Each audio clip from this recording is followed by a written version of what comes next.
And thanks very much for your time today. Could you tell us a little bit about, yes, your background, your story?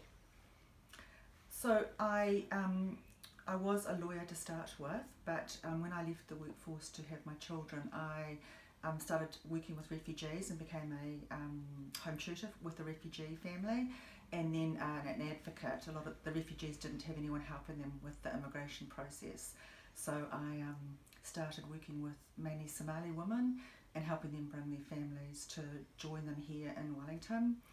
The problem was that the cost of the application fees and the airfares were really high, so I could never say to a family, good news, your family can come to New Zealand, but you've got to find $10,000 or $15,000 for the airfares. So I raised that money and helped them bring their families here on a sort of a casual basis to begin with. And then people said to me, if you set it up as a charity formally, we can provide more support to you. So 17 years ago, we set up the Refugee Family Reunification Trust, and we help refugees with those costs. So in 17 years, we've paid for about over 600 airfares to bring refugee families here.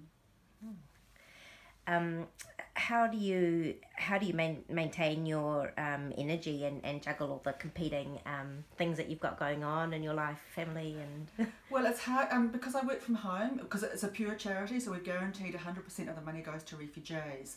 So I work from home, and when you've got the computer at home all the time, it's very easy to go in and work in the evening and on the weekends as well. So I'm not very good at juggling work, but having said that, I really enjoy doing it. So yeah. Can you talk a little bit about the risks that you've taken and how you've dealt with adversity? I don't think I'm a risk taker. I was when I was younger, but now I'm not. I don't see myself as a risk taker, and that's possibly the legal part of me. I don't like risk, so I wouldn't classify myself as a risk taker. And adversity, I deal with refugees every single day who have faced adversity. So I have, been brought up in a first world country like New Zealand with all that I've got and all that we have in New Zealand. I don't think I have much adversity at all, really. I guess it really puts things in perspective. Yeah. Where do you get your strength from, and have you got any tips for our Global Women's Group about self-confidence? I don't know that I am a very self-confident person, but I think as I've got more experience, I am more confident.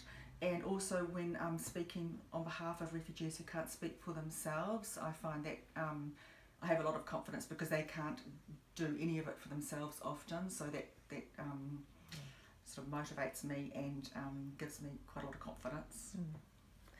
And finally, what is your hope for your grandchildren and future generations in terms of equality and I guess just hope for the future? It's a big question. The first thing that comes to mind is peace.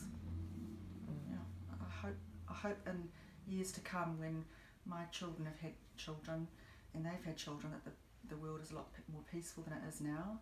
But on an individual level, I suppose what I'd want for my children or grandchildren is happiness, in whatever way they find that.